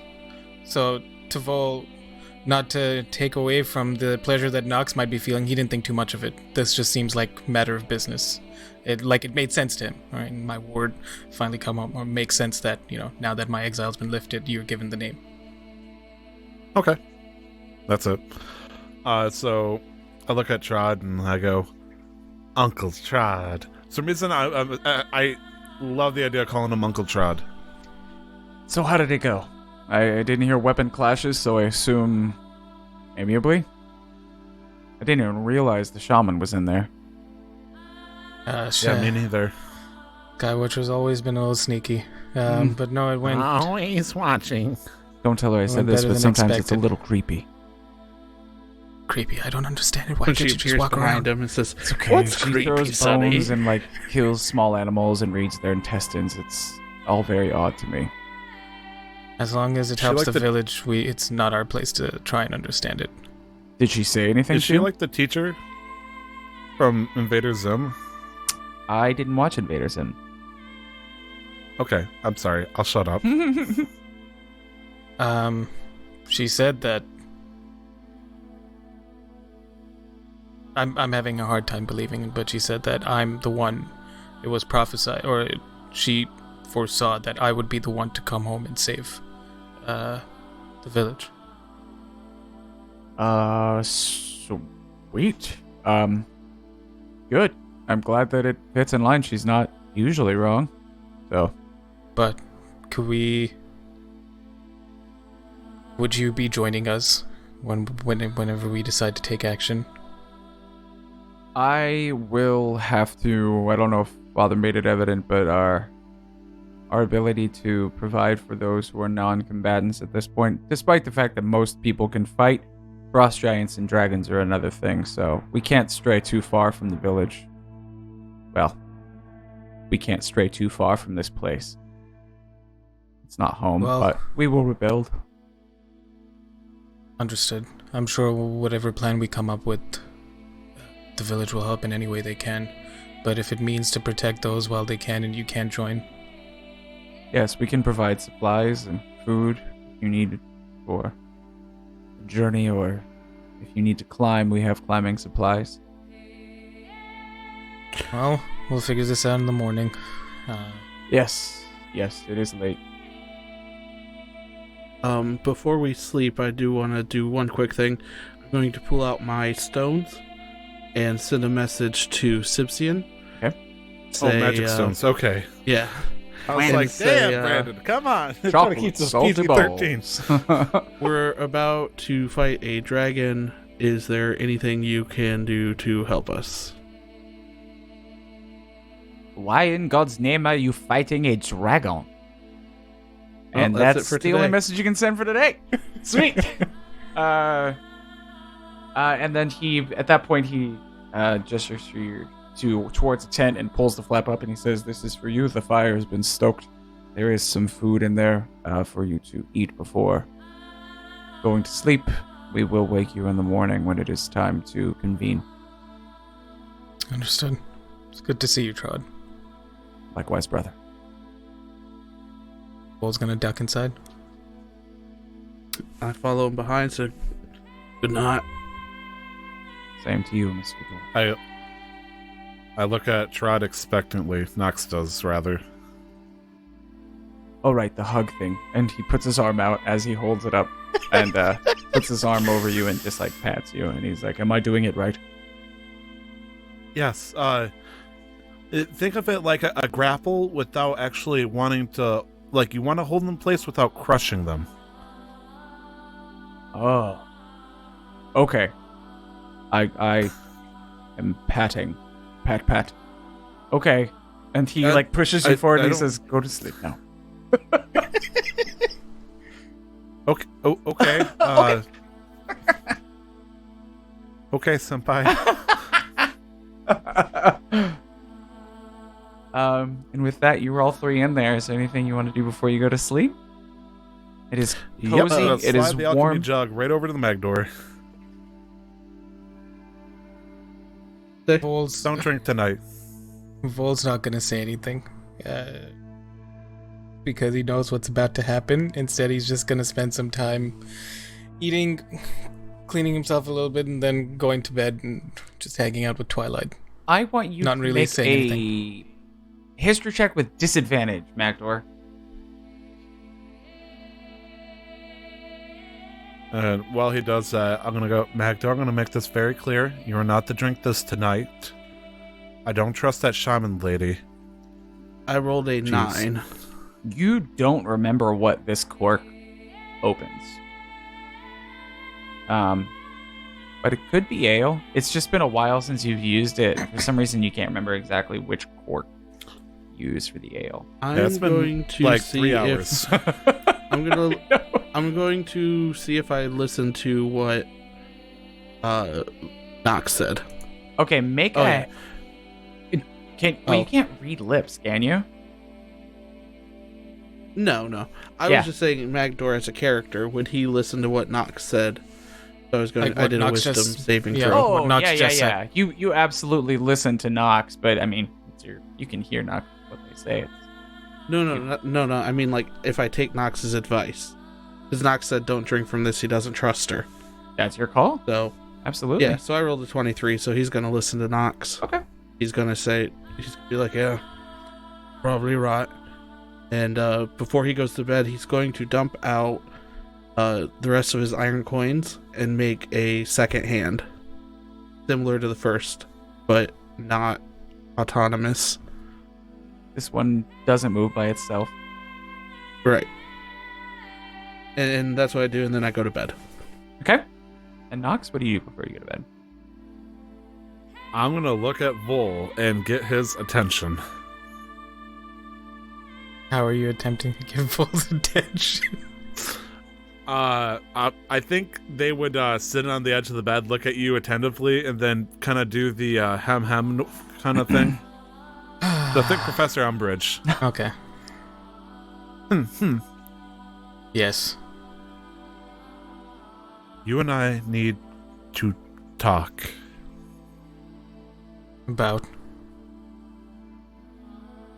I'm sure you've noticed I have gotten a little bit stronger over these past few weeks, and I may have made some decisions when I was trying to find you that I do not regret, but I believe they come with responsibilities, and I think as the group, you should know what they are. But with responsibilities come opportunities. As I described, like a Ponzi scheme, essentially, whatever you call it, the pyramid scheme.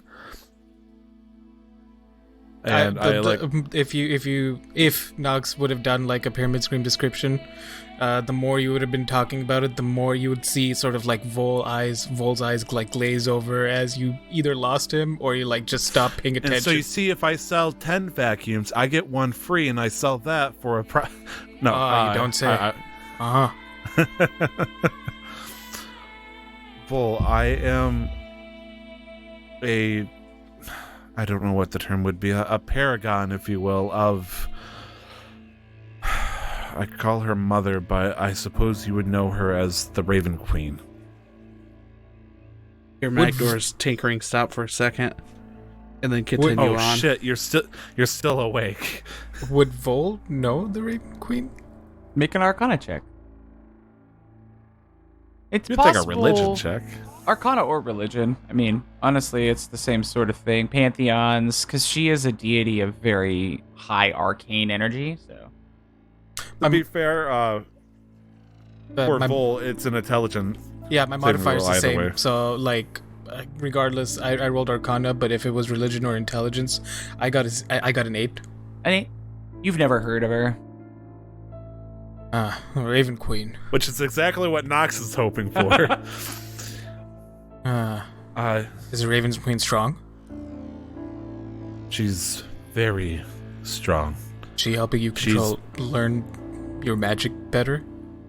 She has helped me become the best thing I think I can, and she offered me to help bring back your mother, but I believe your mother would have to work a little with her in order to pay off the cost.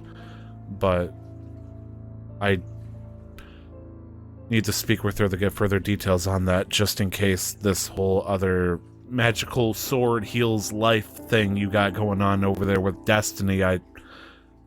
Honestly, I know my stuff sounds far-fetched, but come on, a magical sword that brings people to life? What chances does that happen? First you of think all, the cleric over there would be able to bring him back to life? First of all, it's a dagger. As I pull it out. It's a dagger, I'm sorry. Second of all, it supposedly contains the soul of some prince from the elemental plane. That's what Brandon said. But can only bring people back to life for a minute if they've died within a minute. Well, whether finding this gem and placing it back in this restores her or not, I'd rather it not than making a deal with mother, you called her, and not be able to resume her duties. That seems more dishonorable than just staying dead. Because then we would have not vengeance, but we would have cleansed her dishonor by killing these giants or making a deal with them, and by slaying this dragon. I think we'd be achieving the same outcome regardless. From Blair the Dungeon Master, I recall that the last episode I had a dream with the Raven Queen, and she wanted to know the location of a tiefling. Could you remind me of the contents of that dream? Or the The conversation? tiefling was you don't have to roll anything for that for sure. The tiefling was the one who forged the weapons, Tinderstrike, Windbane, the weapons that seem to hold part of the essence of these elemental princes. And I'm supposed to assume that this motherfucker is still alive? Okay, no, that's fair. And I look over at Vol and I say, well, usually what happens is I'll think of her and she'll hopefully give me further details, but I also pretty much scolded her. When you scold a powerful person that gets upset with you, sometimes bad things happen. So if I wake up and I'm completely purple or I'm missing an eyeball, that's probably what happened. I will. These are things that are beyond my understanding, Nox. We've been over this. I just point enemy and I can swing my sword or shoot my bow. But I can tell you, if you were to bring her back, and if she were not who she was, if it wasn't me, either my father or my brother would have killed you first. Well, at least we're being honest, but I also think that the idea that I was just gonna, force this abomination down your mother's throat and just bring her back into some kind of demon creature seemed a little bit far-fetched. Step away from the chieftain. Right. I'm sorry, Grandma was a bit uncanny there.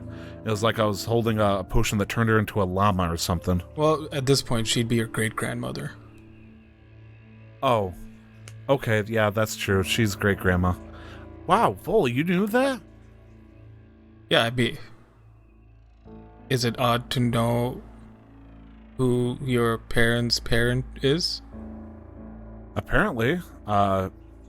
I think that's something you might have picked up when you hopped off the mountain, so to speak. I did not. Great-grandma did. It didn't She occur didn't to even me. know. Well, I've picked up words in common that we don't really use here, but yes, in this relation, she would be your great-grandmother. Huh. Cool. I'm not sure if she likes me. I think it's dependent on if I sound spooky or not. Well, don't mind her too much. She's also a little creepy.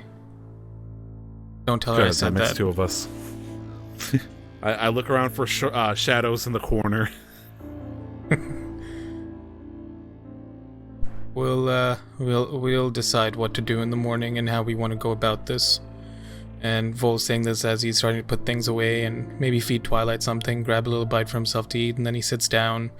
And as he's getting ready to sleep, because we could either fight the giants head on, take them out first, and then focus on the dragon. But if the dragon's controlling the giants, and then if we start taking them out, the dragon's gonna come down, and then fighting the dragons and the giant at the same time, that's not good. So either we go after the dragon first, and then go after the giants and make a deal with it's. I need to see this place in the daylight so I can figure out which way to go, and maybe, my father or Trod would be able to assist us in some sort of strategy. Oh boy. Craven, you and I can talk telepathically. Oh, you beautiful thing, you and your nice steel feathers. Why don't you patrol the camp and wake me up if something that is as big as that bearded motherfucker I melted the face off earlier comes in, or a dragon or something. Can you do that for me? Oh. Well, shit. Say no more, senpai. It takes off. Okay, I'm like, well, time for my parent-teacher conference as I pass out face first into the pillow. Okay. Magdohr, do you anything after you finish your minting your coins, or just go straight to sleep? I put my new hand on, and I have my old hand. I just kind of set it aside, and I'm assuming it kind of crawls up into into the bag. Whatever it wants to do, yeah. Mhm. And then I head to sleep. Okay. And Vol, you put your stuff away and then crash as well? Yep. As you just hear like a muffled shout as Nox turns into their changeling form and pops the bra off and just sloops onto the bed. Okay. And all of you go to bed, and you all sleep. Well, it's comfortable. Restfully. And 10 hours straight. Nox, as you sleep, you begin to dream about something odd. And you see yourself kind of in an endless darkness, as if and the ground is not made of something solid, it's water. Black water, but you can't go into it, you just stand on it. And you hear what sounds like millions of flaps of wings. And have you seen when water is vibrated and it just kind of like shakes and like a bunch of points will, appear on it? The ground begins to shake. And that's where we're going to pause until next week. And we'll find out exactly what's happening in your brain and what is the next step for trying to save the Val Nugoni village from the Frost Giants and the white dragon named Cryovane. Cryovane. The All right, badass well, name. shit. Yeah. You can find me on Twitter at 2times_Tyler. All letters, one word. Where can we find you, Nick? You can find me on Twitter at LR the11th. And they're all letters. And forgive me, I can't remember who's going next. So, Glenn, where can people find you? You can find me on Twitter at Glenn Houston. Glenn with 2 N's. Houston looks like Huston. What about you, Brandon? Find me on Twitter at Zigzagoon. All letters. I thought there was an O there. We are a part of Casual Master Quest, a podcast network dedicated to giving you the video game news and tropes you deserve. You can find the show everywhere you can Google and on Twitter at CMQ Network. That was Nick. That was Brandon. That was Glenn. This is Tyler. That was Mommy trying to steal the soul of another mommy. And we will see you next week on another session of Casual Quest Masters. And don't forget to never stop the quest. Bye-bye. He's asleep already. It's too late for him.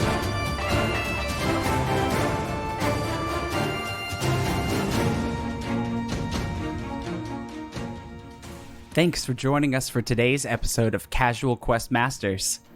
Thank you so much to you, our listeners, for being here, and to Sirenscape for allowing us to utilize their amazing programs for sounds and music. Check them out at Sirenscape.com. We hope to see you here next time for the next episode of Casual Quest Masters.